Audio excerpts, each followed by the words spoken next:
우리 다 같이 오늘 일어서서 오늘 주시는 하나님의 말씀, 오늘은 두 군데입니다. 잠언서 3장 29절에서 29장 18절, 또 창세기 37장 6절에서 7절, 이 두 가지 말씀입니다. 함께 우리 읽겠습니다. 묵시가 없으면 백성이 방자히 행하거니와 율법을 지키는 자는 복이 있느니라. 요셉이 그들에게 이르되 청하건대 내가 꾼 꿈을 들으시오. 우리가 밭에서 곡식단을 묶더니 내 단은 일어서고 당신들의 단은 내 단을 둘러서서 절하더이다. 아멘. 예, 앉아주십시오.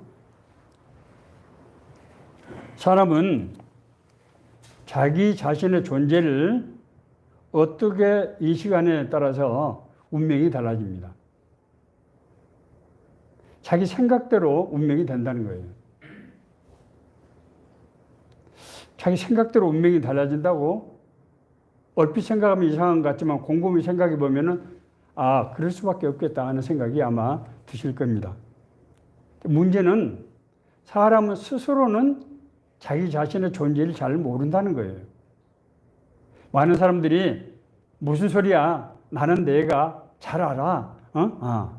이렇게 얘기하지만은 그렇지 않습니다. 우리가 아는 것이 제대로 아는 것이 아니라고 하는 것을 우리가 이제 알게 되는데, 어떻게 알게 되는가 하면은 하나님을 만날 때 알게 됩니다. 이것은 우리가 기도할 때 자기가 모르는 자기를 아는 것을 여러 차례 경험하게 되는 것을 통해서 알 수 있습니다. 나를 지으시고 내 삶을 중화하시고 인도하신 하나님이 나에게 눈을 뜨게 해야 내가 나를 바라볼 수 있게 되는구나 라고 하는 것입니다. 오늘 본문의 말씀 잠언서 29장 18절은 묵시가 없으면 백성이 방자히 행한다 이렇게 말씀하고 있습니다. 묵시는 히브리어로 하존이라고 이렇게 부르는데 말하는데, 이것은 이상, 환상, 비전 이런 뜻입니다. 하존은 여호와 하나님께로부터 온 환상을 묘사할 때만 쓰는 단어입니다. 비전은 인간의 눈으로 볼 수 없는 것을 하나님 우리에게 심령의 빛을 비춰줄 때 우리 인간의 이성이 감각으로 그것을 깨달아서 이해하게 되는 것을 비전이라고 합니다.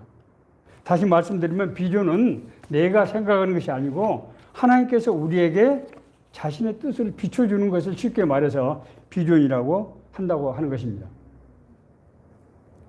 방자히 행한다는 말은 제 멋대로 행하게 된다. 그렇죠.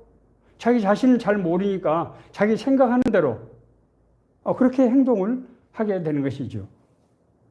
성경에서 비전은 꿈이라는 그런 단어로 같이 쓰고 되는데, 우리가 잘 아시는 바와 같이 꿈에는 두 가지 꿈이 있지 않습니까?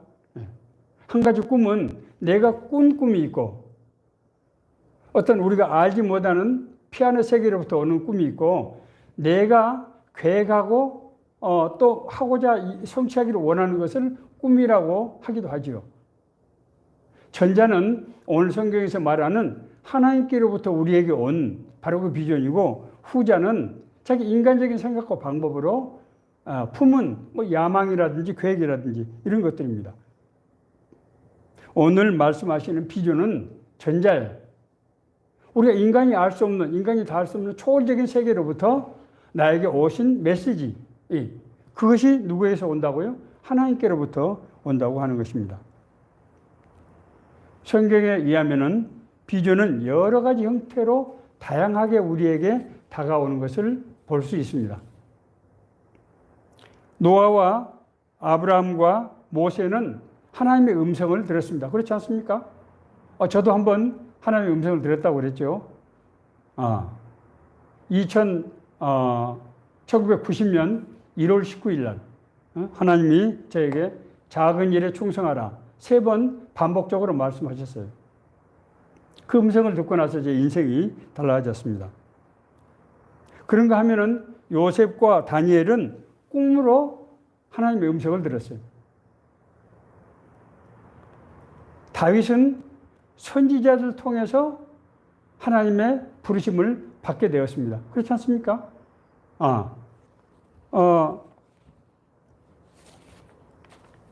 어떤 경우는 다른 사람을 통해서 부르시는 경우도 있습니다.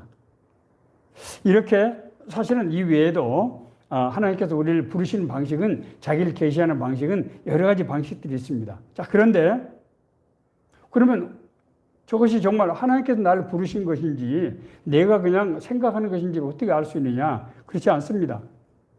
하나님의 부르심은, 공통점은 우리에게 강한 이끌림을 준다고 하는 거예요.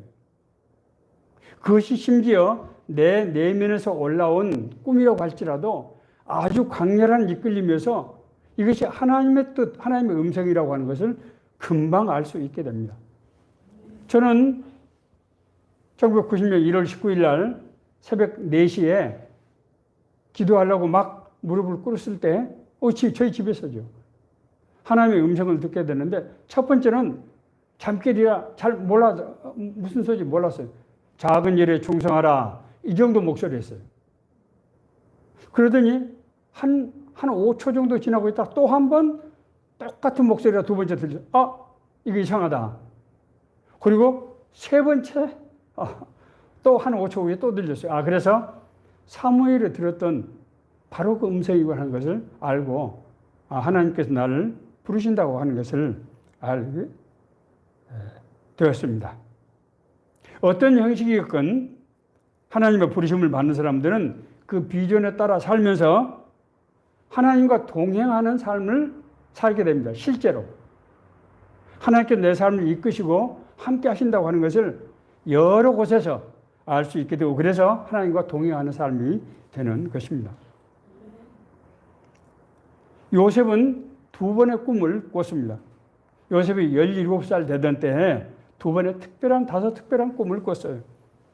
첫 번째 꿈은 밭에서 곡식단을 묶을 때 형들의 단이 자기 단에게 절하는 그런 꿈이었어요. 두 번째 꿈은 해와 달과 11개의 별이 자기에게 절하는 꿈이었어요. 앞에 있는 형들의 단은 형들이 자기에게 절하는 것이고, 해와 달과 별은 해는 아버지, 달은 어머니, 그리고 별은 자기 형들을 나타내고 있는 것입니다. 요셉이 앞으로 어떤 인물이 될 건지 하는 것을 미리 보여주는 그런 꿈이라고 할 수 있습니다. 여러분, 야곱의 가정이 어떤 가정입니까? 12자식인데 부인이 몇 명이에요? 4명이잖아요. 정실 부인이 2명이고, 그리고 또 여종이 2사람이어서 4명이 되는 거죠. 그 4명이 각기 난 아들들이, 그 요셉이, 맨 막내 요셉이 그런 꿈을 꿨다고 했을 때 기뻐할까요? 아니면 시기 됐을까요? 시기 질투를 해서 문제가 발생하는 거죠. 형들에 의해서 애굽의 노예로 팔린 요셉이 맨 처음 가게 된 것은 보디발 장군의 집입니다. 당시 보디발 장군은 애굽의 왕의 경호대장이자 수도방위 사령부의 사령관이었어요. 그 당시 애굽은 오늘날 미국 정도를 생각하시면 됩니다. 그 엄청난 나라의 왕의 경호대장이자 수도방위 사령관이었어요. 그 집에는요, 하인만 기록에 하면 3,000명 있어요. 그리고 1년 예산이 수조 원이 다르는 그런 집이었어요. 거기에 요셉은 노예로 팔려가게 된 것입니다. 처음에는 일반 노예였지만은 요셉이 하는 것을 본 주인이 저 사람이 보통 사람이 아니구나. 그래서 주목했더니 정말 아주 요셉을 통해서 놀라운 일들이 나타난 것을 보고 그 가정의 가정 총무, 전에는 집사장이라고 했는데 다시 말씀드려서 그 가정의 모든 인력 관리와 재산 관리를 도맡는 총책임자 역할을 하게 된 거예요. 이 말이 노예지. 이 사람은 거대한 기업의 뭐예요? CEO예요, CEO. 그래서 10년 동안 그렇게 지냈습니다. 왜 그런 것이 가능했느냐? 하나님께서 요셉과 함께 하셨기 때문입니다. 창세기 39장 2절 4절을 제가 읽겠습니다. 여호와께서 요셉과 함께 하심으로 그가 형통한 자가 되어 그의 주인 애굽 사람의 집에 있으니 그의 주인이 여호와께서 그와 함께 하심을 보며, 보디발 장군이 보니까 진짜 하나님이 저 사람과 함께 하는, 하나님이 아니면 할 수 없는 일들을 요셉이 한 겁니다.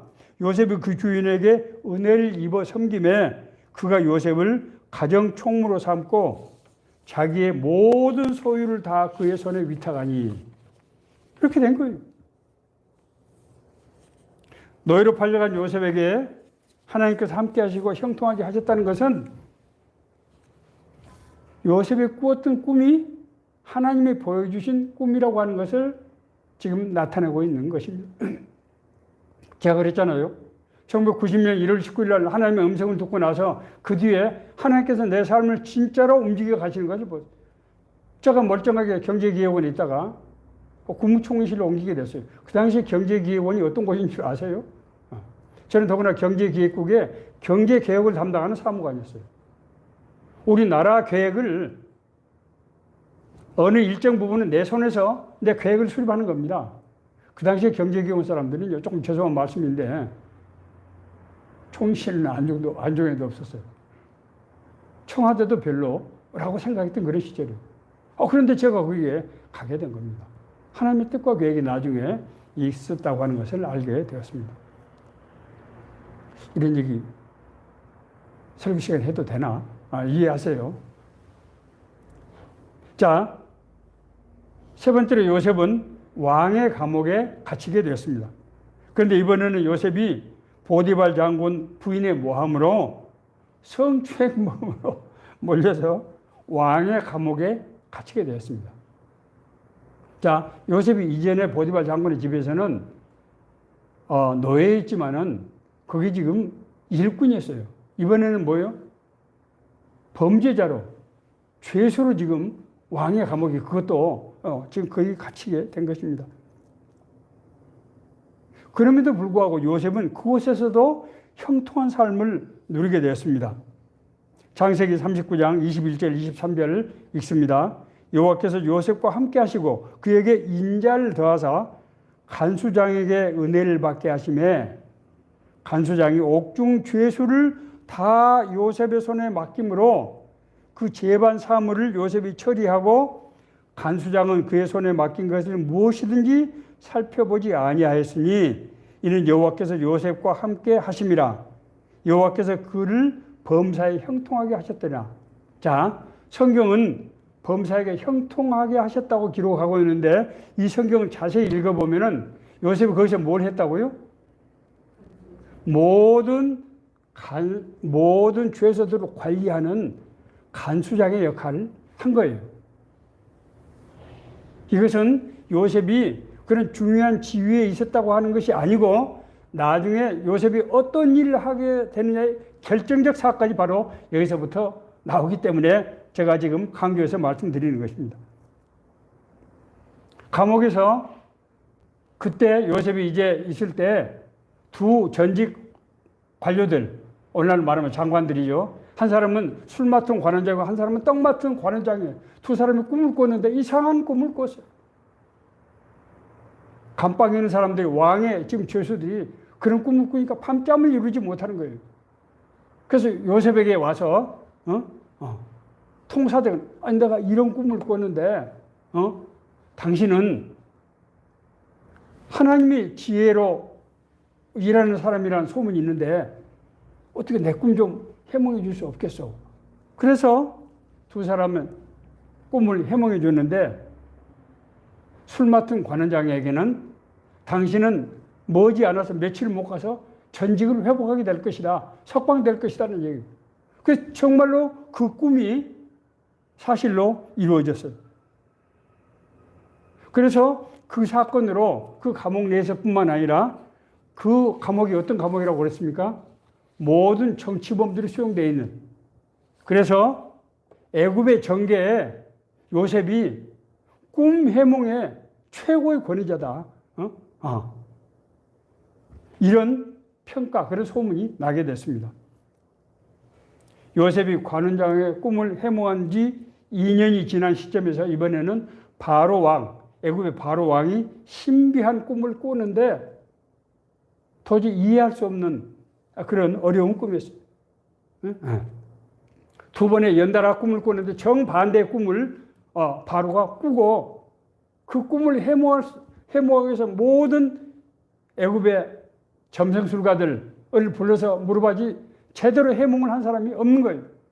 그래서 왕의 이 해몽할 사람을 찾던 중에 그 술 맡은 관원장이 정신이 번쩍 들어, 그렇지. 요셉이 저 사람이 내 꿈을 해몽해서 내가 석방이 되었지. 그래서 바로에게 가서 구합니다. 바로 왕이요, 하나님의 지혜로 꿈을 해몽한 사람이 있습니다. 그 사람이 노예인데 그래도 한번 들어보시겠습니까? 그래서 요셉이 바로 왕 앞에 불려가게 됩니다. 요셉의 꿈의 해몽을 들은 바로는 무릎을 치면서 바로 이거다. 바로 왕이 꾸었던 그 꿈은 앞으로 7년 동안 대풍년이 들고 이어서 7년 동안 대기근이 든다. 그래서 그것을 미리 알고 대비하지 않으면은 온 나라가 멸망하게 되는 그런 무서운 일이 일어난다. 이 말 듣고 나서 바로 왕은 무릎을 치면서, 그래, 바로가 요셉에게 이르되 하나님이 모든 것을 내게 보셨으니 너와 같이 명철하고 지혜 있는 자가 없도다. 그래서 그 자리에서 요셉을 총리 중에서, 그 당시에 애굽의 총리가 한 사람이었던 게 아니에요. 총리 중에서 총리, 최고의 책임자로 임명을 하게 됐습니다. 왜냐하면은 요셉이 꿈만 해몽했을 뿐만 아니라 그 꿈 이후에 애굽이 어떻게 해야 될 모든 대책을 바로에게 고했는데 바로가 그 얘기를 들을 때 바로 이거다 라고 믿었던 거예요. 그래서 애굽의 총리가 되게 됩니다. 자, 여기까지가 우리 교회 학교에서 어린아이들에게 자주 하는 얘기고, 어린아이들은 내가 총리가 될 꿈을 꾸고, 실제로 제가 아는 어떤 장로님은 자기와 요셉을 총리가 된 아무개 장로 이렇게 써가지고 명함에 다닐 분도 제가 본 적이 있습니다. 성경은 요셉이 총리가 됐다고 하는 것을 얘기하려고 하는 것이 아닙니다. 바로 왕의 꿈이 꾼 지 얼마 지나지 않아서 애굽은 물론 가나안 땅까지 7년 연속 대기근이 들게 됩니다.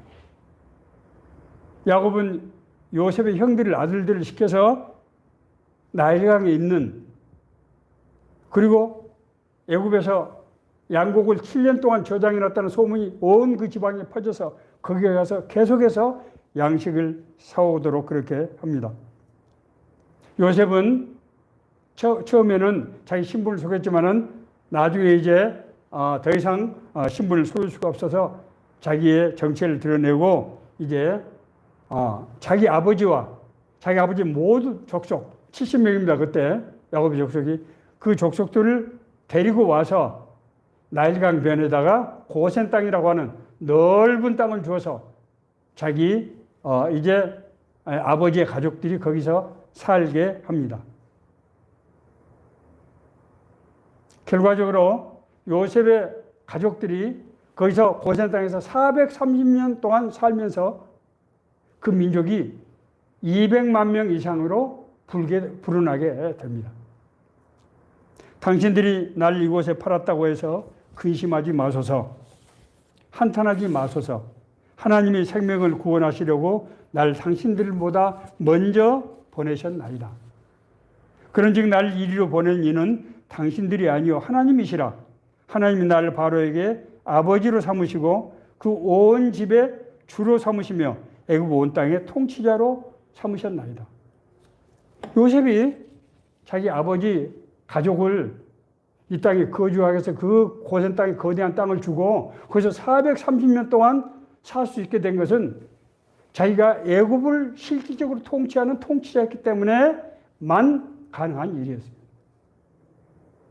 요셉이 꿈을 꾼 때부터 애굽의 총리가 되기까지 각각의 사건들은 그때그때 상황에서 이루어진 것처럼 보이지만은 사실은 그 흐름을 보면은 철저하게 마치 퍼즐이 맞춰지듯이 원인과 결과적으로 맞춰지는 것을 볼 수 있습니다. 그 모든 이 일들의 마지막 종착역은 요셉이 애굽의 총리가 돼서 자기 아버지의 가족을 고센 땅에 정착하게 하기 위해서 모든 것들이 이어지고 있는 것을 우리가 알 수 있게 된다고 하는 것입니다. 요셉이 노예가 아니었으면 애굽에 갈 수 없었겠죠. 어떻게 애굽을 가겠습니까? 보디발 장군의 집으로 가지 않았으면 왕의 감옥에 갈 수 없었고, 왕의 감옥에 가지 않았으면 바로 왕을 만날 수가 없었고, 바로 왕을 만나지 않았으면 총리가 될 수 없었고, 총리가 되지 않으면 가족을 그곳에서 430년 동안이나 그 넓은 땅을 차지하고 살 수 있게 될 수가 없었겠죠. 이 엄청난 계획, 한 민족을 생각해 보세요. 200만이 넘는 인구가 430년 동안이나 어떻게 살 수 있게 하겠어요? 이 놀라운 계획을 하나님께서 요셉을 통해서 그 꿈의 비전을 통해서 요셉의 그 꿈에 순종함으로 하나님과 동행함으로 그 꿈을 이루게 하신 것입니다. 자, 오늘 이 성경 말씀 우리에게 주는 메시지를 우리가 똑똑하게 우리가 이해할 필요가 있습니다. 왜냐하면 이 얘기는 바로 우리의 얘기이기 때문에 그렇습니다. 제가 늘 말씀드립니다만 성경에 기록된 것은 하나님이 자기를 계시하는 것이고 우리에게 약속을 하는 것이에요. 그래서 성경을 테스트먼트, 약속이라고 이렇게 말씀하시는 겁니다. 언약. 하나님이 우리에게 약속을 보여주고 있는 거예요. 만약에 이 약속이 이루어지지 않으면 성경이 잘못된 것이거나 내가 잘못된 것, 둘 중에 하나겠죠. 자, 비전은 하나님으로부터 온 것이라고 하는 것입니다. 요셉이 두 번의 꿈은 자신의 욕망의 꿈으로 나타나는 것이 아니에요. 왜냐하면 그 꿈을 꿨을 때 17세인 요셉은 약간 철부지한, 자기 아버지 야곱의 사랑을 독차지해서 약간 철부지한, 그래서 형들에게 채색 옷을, 염색한 옷을 입고 그걸 자랑을 하고 자기 꿈을 자랑해서 형들의 시기심을 불러일으키는 다소 약간 철부지 같은 그런 소년이었습니다. 비전이 하나님의 계획이었다고 하는 것은 요셉이 가는 곳이 우리 인간의 눈으로 볼 때는 정말 도저히 정상적인 사람이 갈 수 없는 그런 불행한 곳처럼 보였지만은 사실은 그것은 불행으로 감추어진 정말 이 사람을 보호하고 인도하고 발전시키는 바로 그런 과정이었다고 하는 것을 우리가 알 수 있습니다. 하나님이 세상을 속여서 하나님의 뜻과 계획을 이루어 가시는 것을 우리가 볼 수 있다고 하는 것입니다. 하나님은 구원받은 사람을 자기의 비전으로 부르십니다. 다시 한번, 하나님은 구원받은 사람을 자기의 비전으로 진짜 부르시는 거예요. 성경은 이렇게 기록하고 있습니다. 하나님은 우리를 미리 아시고, 미리 아신 우리를 부르시고, 부르신 우리를 의롭다 하시고, 의롭다 하신 우리를 영화롭게 하셨느니라. 하나님의 영광이 우리 삶을 통해서 나타나게 하신다는 거예요. 하나님은 어떻게 하시고? 미리 아시고 우리를 부르셔서. 앞서 말씀드린 대로 그러면 하나님이, 나는 우리 홍 목사님은 하나님의 음성을 직접 들었다고 하는데 나한테도 음성으로 좀 불러주시는지. 저는 그렇게 안 하면 저는 잘 못 알아들으니까 하나님이 그렇게 하신 거고요. 고상한 분들, 믿음 좋은 분들은 그렇게 안 하세요.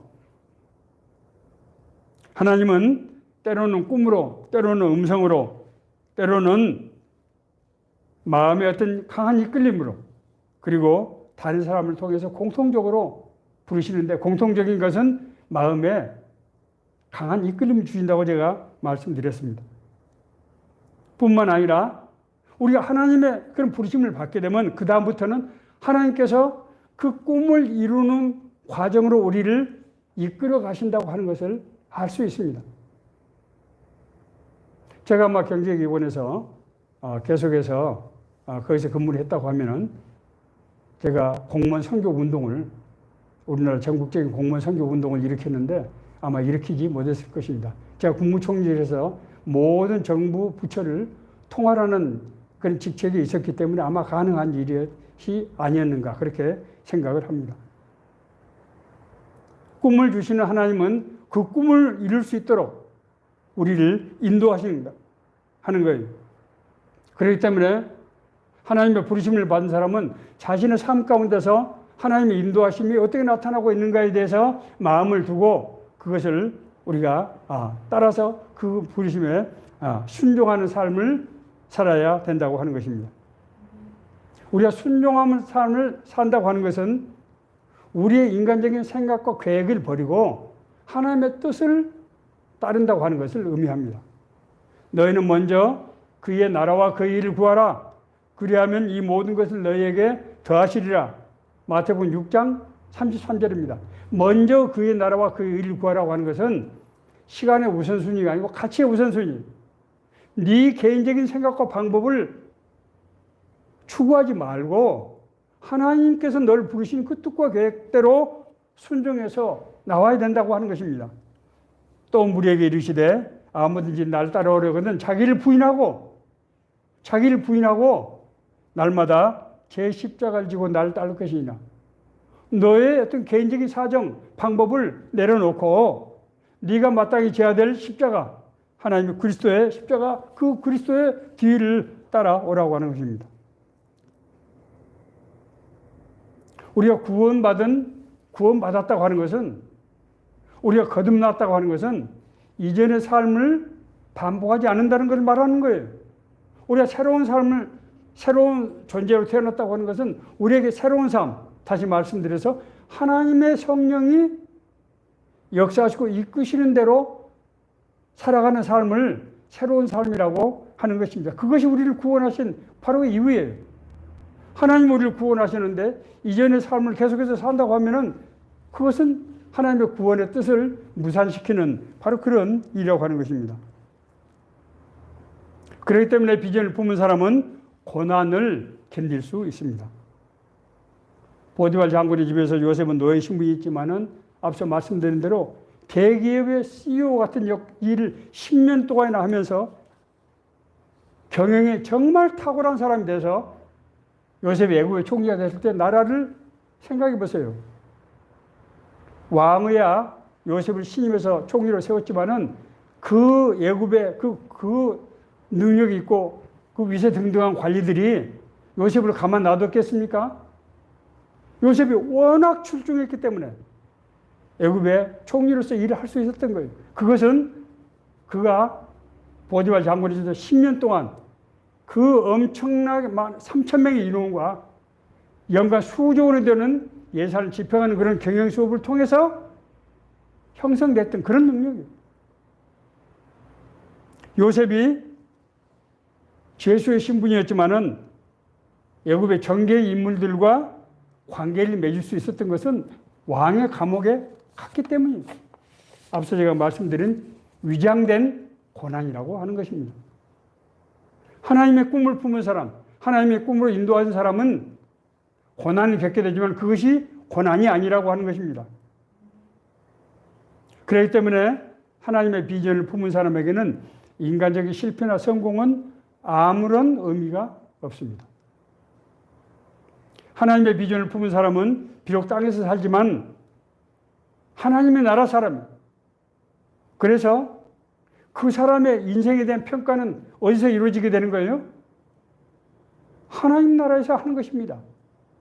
세상에 속한 사람은 세상에서 평가를 하지만은 하나님의 사람은 누가 평가를 한다고요? 하나님의 평가를 하시는 거예요. 세상에서 아무리 여러 가지 멋진 일을 많이 했다고 하더라도 그것이 하나님의 뜻 가운데서 하나님의 뜻에 합당한 것이 아니면은 그 이후에 삶이 하나님께 의해서 인정을 받을 수 없게 된다고 하는 것입니다. 제가 존경하는 김선도 목사님, 광림교회 김선도 목사님은 설교할 때 여러 차례 그렇게 말씀하셨어요. attitude, 사람의 자세죠. attitude is more important, 더 중요하다 than the fact.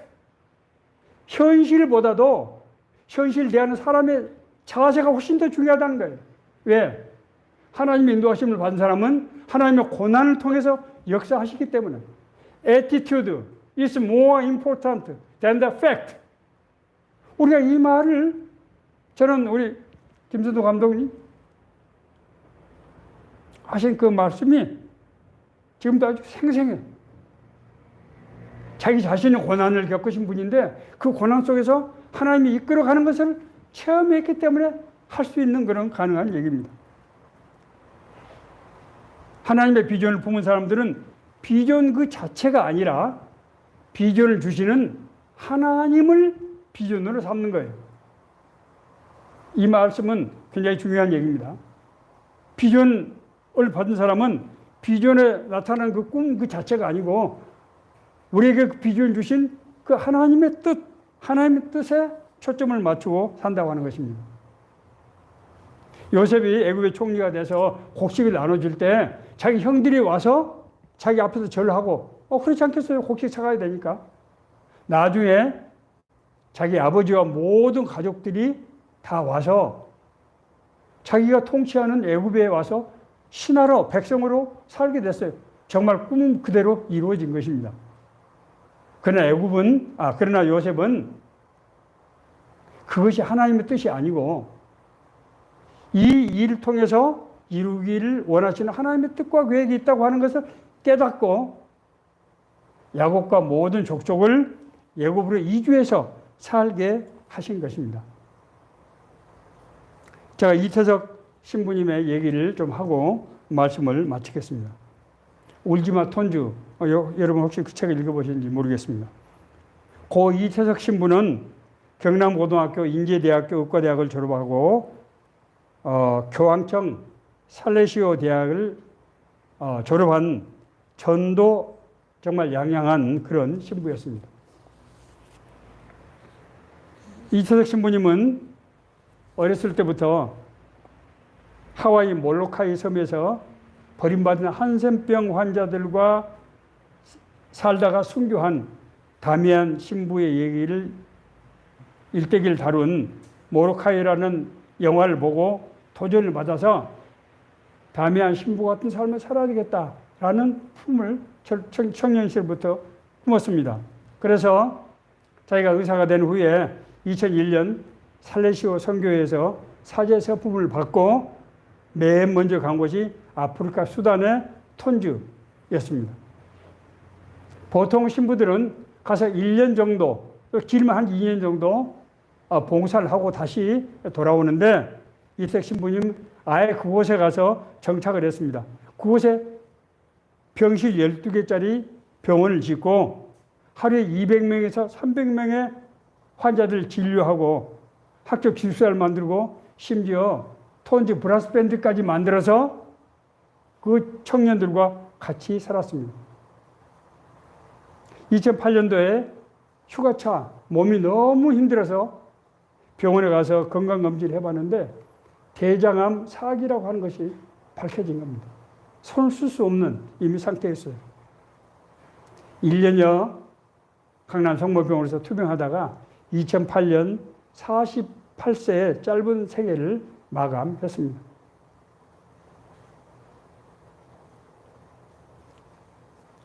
이태석 신부의 선종 이후에 아프리카 수단 톤주에 이태석 신부를 삶을 기념하는 선교단체들이 전 세계에서 속속들이 모이기 시작했고 우리 대한민국에서도 많은 사람들이 이태석 신부와 같은 그런 봉사하는 삶을 살겠다 해서 많은 자원봉사자들이 일어났던 것을 알 수 있습니다. 말씀을 마치겠습니다. 비전은 하나님의 계획이고 그 계획을 통해서 하나님께서 우리를 부르신다고 하는 것입니다. 그렇기 때문에 구원받은 우리는 나의 구원의 그 과정과 그리고 현재 내가 지금 서 있는 이 삶의 상황을 제가 방금 지금까지 말씀드렸던 이 공식에다가 대입을 해보면은 하나님의 부르심의 의미와 하나님께서 나를 어떻게 역사하시는가 하는 것을 우리가 알 수 있습니다. 하나님께서 나를 부르시고 하나님께서 나를 향하신 어떤 계획이 있는 것 같다 할 때 우리는 어떻게 해야 되는가? 바울 사도는 다메섹 도상에서 부활하신 예수 그리스도를 만나고 나서 첫 번째 그렇게 말했습니다. 주여 무엇을 하오리까? What shall I do, Lord?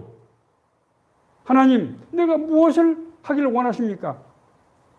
이럴 때 성령께서 바울 사도를 이끌어서 소아시아와 유럽 지역에 복음을 전파하기 위해서 이방 선교를 하나님께서 아브라함에게 약속했던, 그래서 예수 그리스도를 통해서 그 기반을 구축하는 그 엄청난 선교 사역을 사도 바울을 통해서 이루어간 것을 알 수 있습니다.